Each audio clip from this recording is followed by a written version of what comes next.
Hey everyone. Since we couldn't have all of you come out to our RCMP emergency vehicle show and shine this year, we're going to be bringing some of our RCMP specialty units to you. In some ways, this is even better, because now we get to take a look behind the scenes and see what these units do. We're going to start off going out to the Pacific Regional Training Center out in Chilliwack and meet with some of the Police Dog Services members.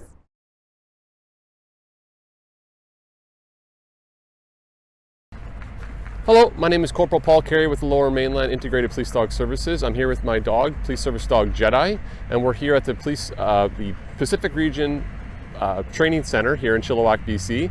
And we're here today to speak to you about Police Dog Services and the role that they play down here in the Lower Mainland.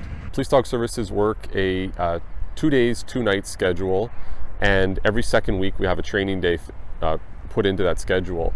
We work 10-hour shifts. And we're assigned to 4 different zones that we work within our team. Typically, we should have about 11 handlers on the road at any given time for Police Dog Services. Typical day for a handler: you get up with your dog, you get up, you have your breakfast, and then you get your dog ready. Typically, what I do with my dog, Police Service Dog Jedi, is I feed him, and then we go and we take him for a run and let him get some energy out, because he's been kept in his kennel all night.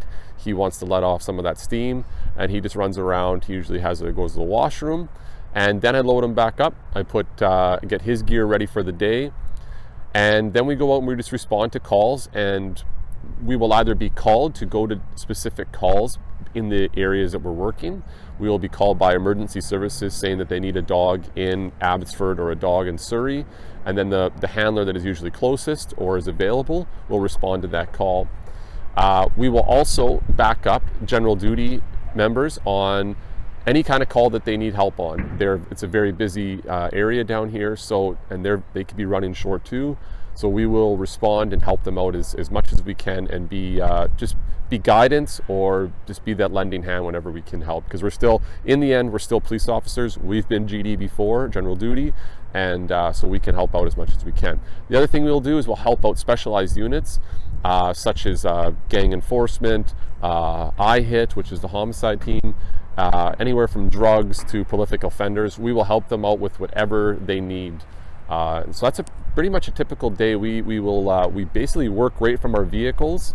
We have a computer in there. We have everything that we need in there, and we just respond as needed to whatever we're needed for across the Lower Mainland. So what we're doing here on this search is it's going to be for a large article. Typically we do these in alleys or on the sides of roads or in ditches. And typically, for example, like a break and enter where somebody has taken off and they're running down an alley, they'll discard items of clothing while fleeing from the scene. And so that's something that we'll go and help investigators help to locate. So right now, Jedi is searching the cedar bushes, looking for discarded items that I actually placed there earlier. But what he'll do is he'll use his nose and the wind to help him locate those items that are hidden in those trees. Dogs' noses are extremely incredible at what they can smell. The best way to put that about how a dog can smell is when you walk into the kitchen and your mom is cooking stew, you can smell the stew. When a dog walks into the kitchen, what they can smell is they can smell the carrots, the potatoes, the onions, the gravy, the salt, the pepper. They can smell everything almost individually. Their noses are so strong that they can scent things from a long way away. And so that's what helps them with being police dog service dogs, is that they're able to do stuff like that. So, yeah. So being a handler, we use a little bit of equipment that we use with the dogs. I'll just show you here. The most important piece of kit that a handler will probably have is a reward for their dog. As you can tell, Jedi's getting pretty excited just with me holding this up. This is his Kong. Every dog probably has a different reward that they like. Jedi loves this Kong. I've had to buy a couple of these. I actually had a Corey that lost one, and she felt so bad that she went and bought 2 more of them because she knows how much Jedi loves them.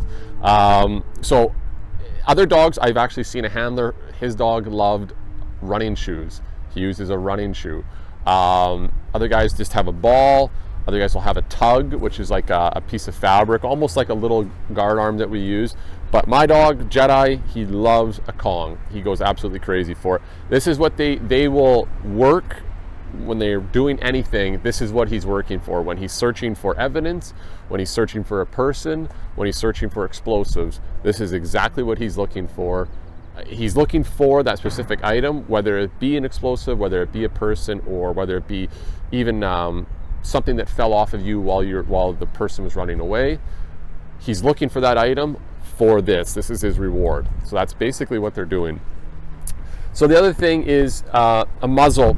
We don't use this very often, but we use this. Sometimes we use this for training, but primarily use this for when we go into the helicopters. The helicopter pilots don't like when we go into the helicopters without our dogs muzzled, for obvious reasons. So we'll use this, we'll put this on. So we usually have this in our go packs to help us out.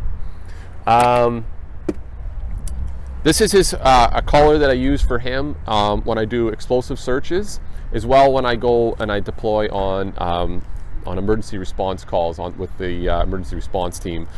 This is another collar. Has a handle, but it's also it's every collar that they have on. They basically associate that task with what they're about to do with what they have. So when you put the tracking harness on, which I'll show you in a second, they know they're going to go tracking. When he puts this harness on or this collar on, he knows that he probably is going to be searching for explosives. So yeah, they're pretty smart creatures. They know exactly, they associate things really quickly. This is the tracking harness. They come in, every handler has a different one that they use. This is one that I have been using for a couple of months now, and I really like it. Other handlers use different brands, but this is a just your standard tracking harness that the dogs use. So the dog goes in, this is where the head is, and our lines clip right there, and then that's where we track from. This one has a handle, which is nice to use so that you can have good positive control over your dog all the time. So in this search, we call this a small article search. We typically do these a lot of the times, unfortunately, for shootings. The spent casings come from the guns, and they fall on the roads, in the grass, wherever. And the dogs are so small, the shells themselves, that they're almost hard to see from the naked eye. And so sometimes a dog is best used for that. And so that's what we're doing here, is I've laid out a couple of items that the dog will find. What you'll see is that when Jedi actually, he locates it, he uses the wind, and you'll start to see him move in, and then he'll get it. He'll put almost his nose right on it, and then he'll down. And that's what he's been trained to do, is that when he's found an article, whether it's in the trees like we did earlier, or here in the grass, he will lay down. And what that is to me, that's called an indication. He's indicating to me that he has found what I have asked him to look for. And then that's my cue to reward him. And that's why you'll see that I reward him with his Kong and with some play. I give him lots of praise, that a boy, good boy, because the bond is the strongest thing, and it's the most important thing that you have with your dog, as I watch him walk away and play with his Kong. But it is the most important thing that you have with your dog.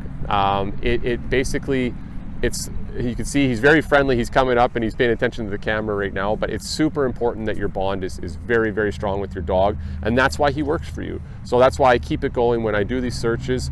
When he finds something, I want to make it a very positive experience for him, because it'll just help down the road for the next one. Talk about my lines next. So handlers have a bunch of different lines that they will use for, like I said, different tasks. This is just a 6-foot line.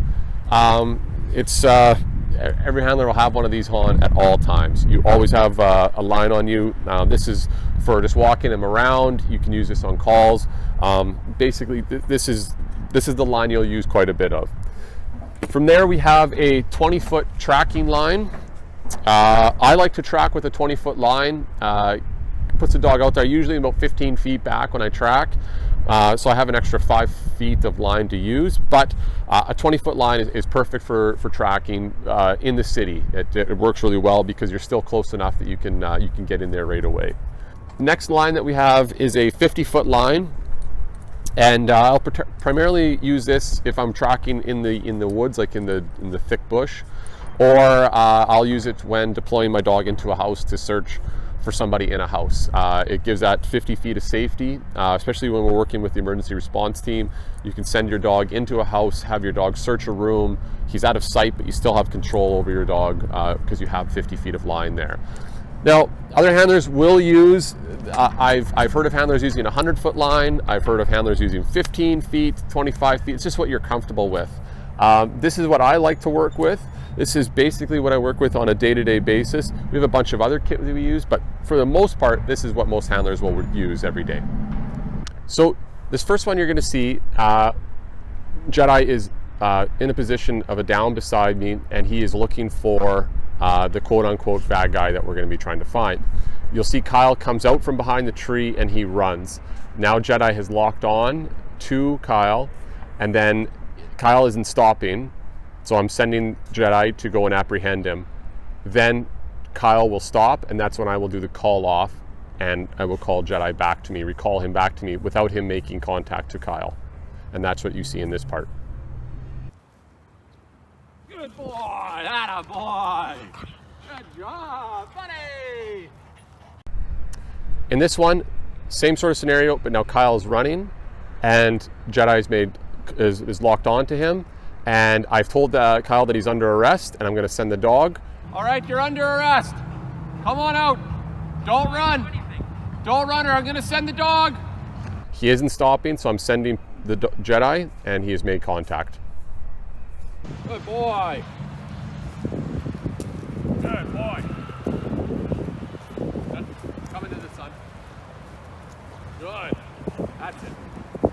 Stop fighting my dog. Jedi. Good. That's it. Stay. Stay there. Stay.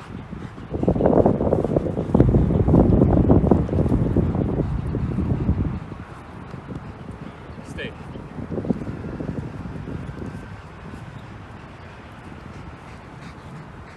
Okay, bad guy, I want you to walk towards my truck. Did I?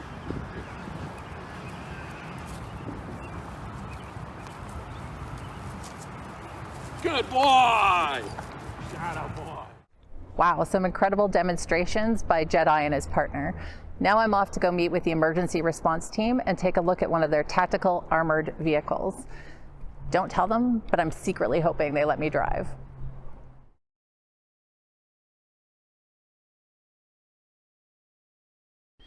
Hello, I'm with the Lower Mainland District Integrated Emergency Response Team. Beside me you see the Lenco Bearcat, or the Armored Rescue Vehicle, or ARV for short. Some little features that we have for this thing.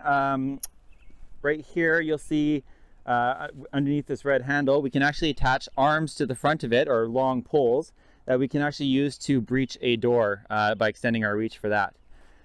From the front, other things that you'll be able to see is up there you'll see two little cylindrical objects. That is our camera up top. We can do a daytime mode where we can zoom in about 140 times, or it's also got thermal up there as well. Beside the camera, you'll see the turret hatch, which we'll talk more about shortly. And as I mentioned before, underneath the red pin at the front there, these are the two arms that we're able to extend. They're each about 6 feet long, so we can extend by attaching both of them to 12 feet to be able to push a door open safely, to create a communication port to those that are inside. Also on the side, you'll see there's multiple different ports. We can use these to open up. We can either use them for gun ports, or we can use them for communication ports if we need to speak to somebody outside. Where we would use this in my line of work is anytime there's a call, such as somebody that's an active shooter situation, or anywhere where firearm is involved, we would bring this to the scene because it provides ballistic protection to everybody inside of it and also around it. Another way that we can use this is it's an armored rescue vehicle. Is if we need to transport multiple people. You can see that it's got lots of space inside. We put somebody on a bench on both sides, and we can put people in the middle, and we can transport them to the hospital if needed.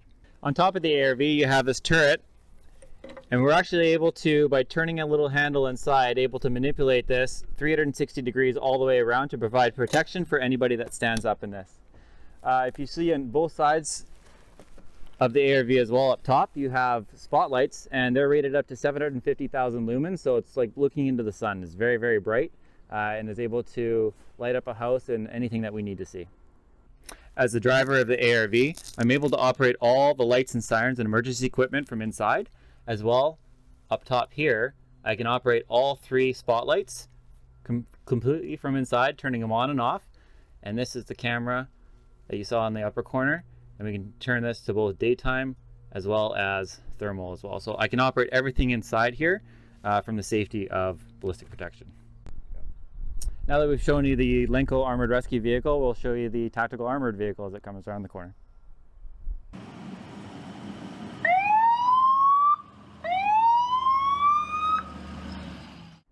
Okay, so it turns out you need to have a little bit more training to drive one of those TAVs, but still pretty cool to see what they can do with just that one vehicle. Now I'm off to go meet with our explosives disposal unit, and I hear there are robots.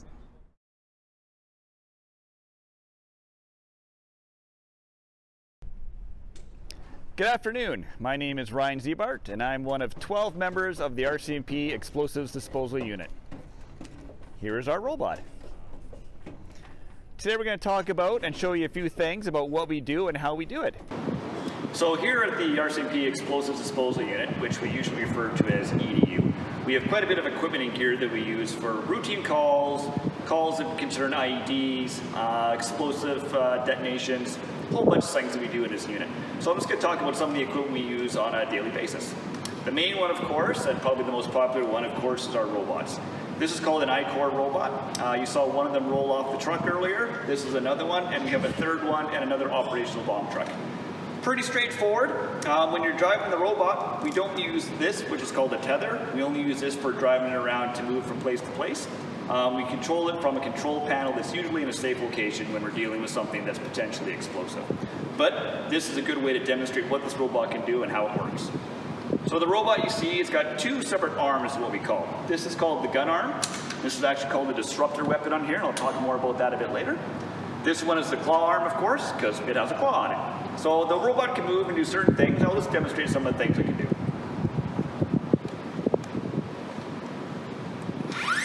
As you see, the claw arm can go up and down. It's got a pretty wide range of movement. You can actually extend it out if you want to grab something that's a bit further away. The claw itself can do its own little rotations back and forth.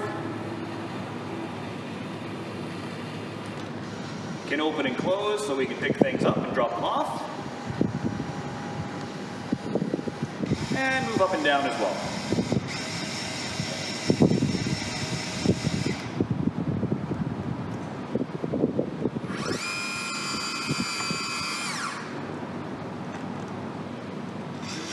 This is our disruptor mount. So this is one of the disruptors we use. It's basically like a gun.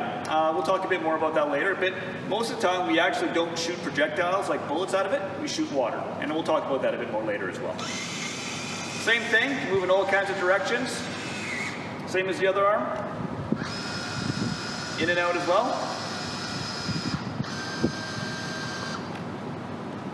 And up and down as well. It's not a fast moving robot, but it can get there pretty quick if we needed to go downrange. One of the suits we wear to protect us during certain calls is called the bomb suit. This is probably the most recognizable thing in the explosive disposal world, and I'll talk a little bit about that now. As you can see, the suit itself is quite bulky and big, and it weighs about 75 pounds. This is quite a bit of weight, but this is our newer suit. It's actually 25 pounds lighter than the older one. It's made out of modular pieces that all kind of come together once you put it on. People always ask, what is a suit made out of? Well, it's made out of Kevlar, which is a protective material that will protect us from shrapnel or anything exploding. It also has very big, heavy ceramic plates in it too. Big solid pieces that can protect you from even bullets. The helmet itself has a whole bunch of features to it, which is quite nice. It's got 2 lights on the front that move around, and they can give us different colors. So if we're working at night, we can use just a red light, so it's easier to see at night, or perhaps a blue light, or even a white light. The helmet itself has a fan in it, which helps keep you cool. And the whole back of the seat has a fan in it as well too, which is very nice on hot days to try to cool you down while you're wearing it. Everything can be controlled from a control panel on the sleeve here. So you simply use your other hand, push the buttons and you can turn the fan up, turn the fan down, turn the lights on, or whatever you need to do. And a nice feature about this robot as well, it actually reacts to your voice. So you can tell the robot or the bomb suit itself what you want it to do, which is very, very handy. As I talked about earlier, when talking about disruptors, this one here is one of our newer disruptors. It's called a Lance. It's similar to the silver one you saw on the robot earlier, but it's just a little more modern and has some more features in it that actually work better for us down when we're dealing with IEDs or explosive related calls. The best thing about this guy is how you aim it. Very, very simple way to aim it. You got 2 buttons here. It actually turns on a laser. And the best thing about this is X marks the spot, so every time you need to disrupt something or shoot something, we just aim at the middle of the X. Doesn't matter how close or how far away we are from the thing that we want to disrupt, X always marks the spot, so it's super, super easy to use. In the EDU unit, we do more than just explosives. Sometimes we get calls regarding suspicious powders or some chemical agents that people don't know that are safe or not. So we have quite a bit of equipment just to test stuff like that. This is one of them. So this is called the Gemini. It's one of many tools we use to test suspicious powders, liquids, anything that we are not too sure if it's dangerous or not. It's very, very simple to use. You put a sample right here, you move this called an anvil over, it does its thing and tells us what it is. Very, very handy. Another thing we do from occasion is X-ray.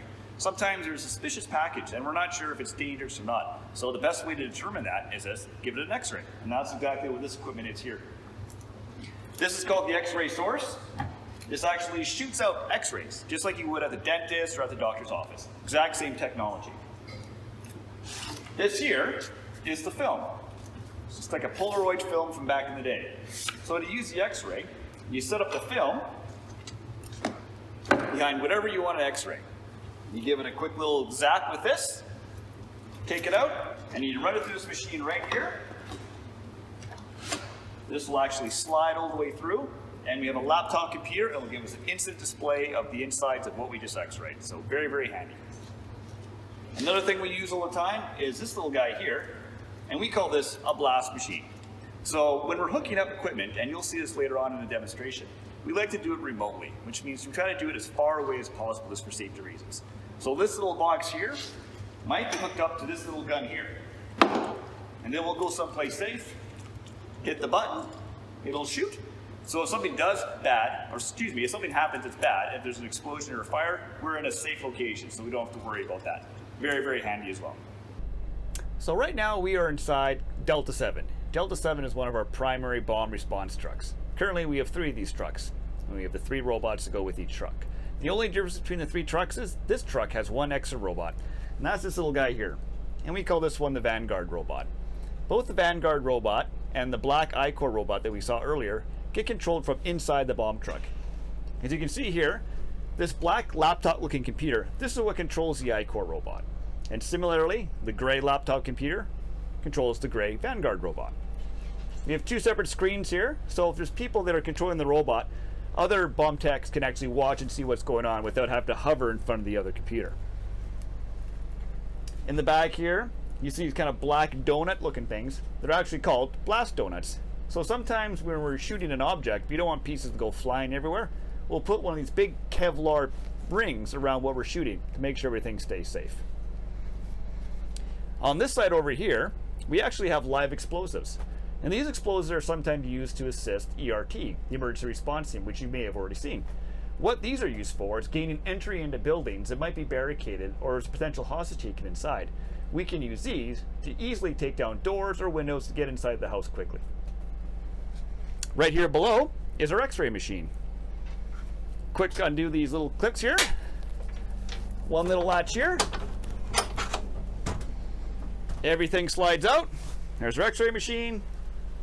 There's our laptop. So we can quickly X-ray any sort of suspicious package, run it through the machine, and see what we're dealing with right away. So we're going to do a quick little demonstration and show you what the power of water can do. We're going to fill up one of these barrels with water, and we're going to shoot it at a big giant water bottle down at the back behind our unit. Firing! Firing! Firing! 3, 2, 1! And what we're going to do is do a demonstration of the power of explosives. This little guy here is called a detonator. very, very, very tiny, but contains very powerful explosives. And we're going to show you what this tiny little thing can do to a big giant water jug. 3, 2, 1. Well, they ended that presentation with a bang. I hope you've enjoyed having this behind the scenes sneak peek at some of our RCMP specialty units.